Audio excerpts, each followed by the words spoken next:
Finally, I also took note of this thing about the rocket.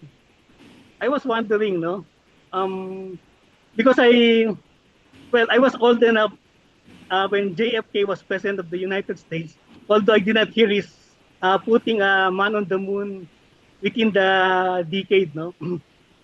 um, I was wondering, why put why will the Philippines launch a rocket? Some people would say he's a man of vision, so it remains to be seen.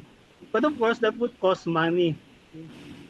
My problem with the rocket thing is that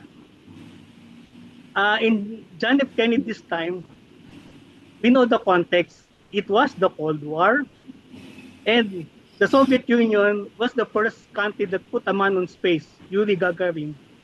So John F. Kennedy, as the liberal Democrat, had to find a way to tell the people he can beat the Soviets.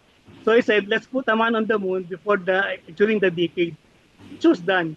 In July 1969, Neil Armstrong went on the moon. But here, um, why would we put a rocket? Again, maybe it's a good idea. Um, what what he could have said was, what is the rocket for?